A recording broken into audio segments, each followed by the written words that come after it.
Hello viewers, welcome back to my channel myself Sangeeta Hore. কেমন আছেন সবাই? আজ সকাল থেকেই অনেক গুরুত্বপূর্ণ কিছু কাজ করব। একা একা সব দিক কীভাবেই সামলাই সেটাই আজকে আপনাদের সঙ্গে শেয়ার করব। তো সকাল থেকে কিভাবে শুরু হয়, কি করলাম দেখুন। প্রথমেই সব কাজ শেষ করে সবাইকে বাচ্চাদের স্কুলে পাঠিয়ে ওর বাবা অফিসে চলে গেল। তারপর আমি ব্যাংকে যাব, ব্যাংকের কাগজপত্রগুলো ঠিক করে নিলাম। এখন আমি বের হব অফিসে যাওয়ার আগে ব্যাংকের উদ্দেশ্যে। ঈদের মধ্যে প্রচণ্ড ভিড় ছিল, এর জন্য ব্যাংকে গিয়ে আমার স্যালারি ড্র করা হয়নি বা ডিপিএসটা দেওয়া হয়নি। এর জন্য আজকে এসেছি ব্যাংকে ডিপিএস এবং স্যালারিটা ড্র করব, করে আমি অফিসের উদ্দেশ্যে বের হয়ে যাব। এখান থেকে অফিসের জন্য আমি অটোতে উঠে একদম চাতুটিয়া চলে যাব।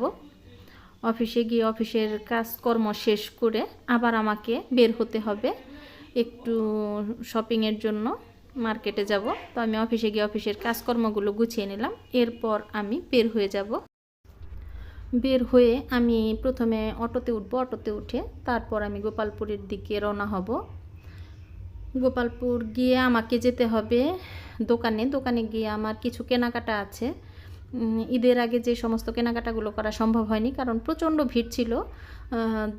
আর অত ভিড়ের মধ্যে আসলে যাওয়াটা পসিবল ছিল না। এর জন্য আমি আজকে একটু রিল্যাক্সে এসেছি। এটা মান্নান রোড, গোপালপুর।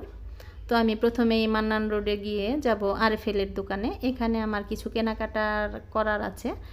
তো আমি গিয়ে খুঁজলাম, আমি যে জিনিসগুলো খুঁজলাম সেটা পেলাম না, তাই আমি টুকিটাকি দু একটা জিনিস কিনে নিয়ে এখান থেকে চলে আসলাম। এখান থেকে বের হয়ে আমি যাব বাজারের দিকে। কাঁচা বাজারের আগেই একটি দোকান আছে, সজলের দোকান। আমি সেই দোকানে যাব। সজল খুবই ভালো। আস্তে আস্তে আমি এসে পড়েছি সজলের দোকানে। সজল, কি অবস্থা? ভালো আছেন? এই তো আশা বললাম দোকানে। কি নিমো কি লাগবে আজকে? দেখি জিনিসপত্র। মাসের বাজার তো হইছি, তাই না? নিছি মোটামুটি কালকে তো দিয়ে দিছি, ডিম দিছি। হ্যাঁ, আজকে কি লাগবে? সয়াবিন গোটার কি লাগবে? আগে সোয়াবিন দাও দেখি। ডিম সাবানো এক্সপার্ট আছে কি? এক্সপার্ট নাই, আর কি আছে? ডিম আছে ওটা ছাড়া নাই। কাজল, কি অবস্থা? ভালো আছো? এটা হচ্ছে সজলের দোকান। কাজল আর সজল ওরা দুই ভাই, ওরা খুবই ভালো, আমার খুবই আদরের ওরা। তা আমরা সব মাসের বাজার এখান থেকেই করি। ওর দোকানে সবই পাওয়া যায় মোটামুটি। কাঁচা বাজারের আগেই ওর দোকানটা। এখানে আসলে সাশ্রয়ী মূল্যে এবং সব কিছু পাওয়া যায়, তাই আমি এই দোকানে সবসময়ই আসি। সজল খুব অনেস্ট এবং খুব পারফেক্ট জিনিসগুলো এখান থেকে দেয়, তাই আমি ওর দোকানেই আসি বেশিরভাগ। এরপর আমি আসলাম ফলের দোকানে। ফলের দোকানে এসে আমি কিছু ফল কিনে নিয়ে, উনিও খুব পরিচিত, আমি এই দোকানে আসি, খুব আন্তরিক এই ভাইটা।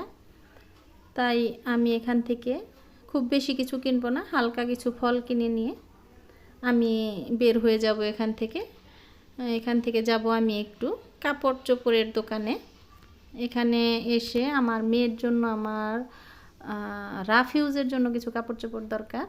এই দোকানটাতে আসলে, এটা মান্নান রোডেরই একটা দোকান, এই দোকানে আসলে মেয়েদের ভালো কালেকশন পাওয়া যায় এবং খুব কম রেটে পাওয়া যায়। অন্যান্য দোকানে গেলে দেখা যায় যে কাপড়ের দাম অনেক বেশি, তো এই ভাইটা দোকানের জিনিসপত্রের দাম অনেক কম রাখে। আমি এই দোকানেও আসি প্রায় সময়ই।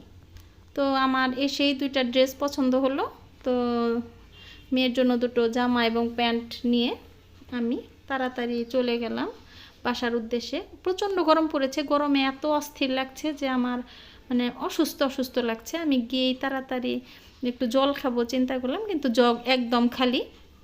তাড়াতাড়ি গ্লাসে একটু জল নিয়ে তারপর ফ্রেশ ট্রেশ হয়ে দুপুরের খাবার খেয়ে একটু রেস্ট নিয়ে নিলাম।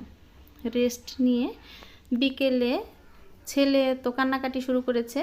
মেয়ের জন্য কাপড় চোপড় আনা হয়েছে, ছেলের জন্য হয়নি।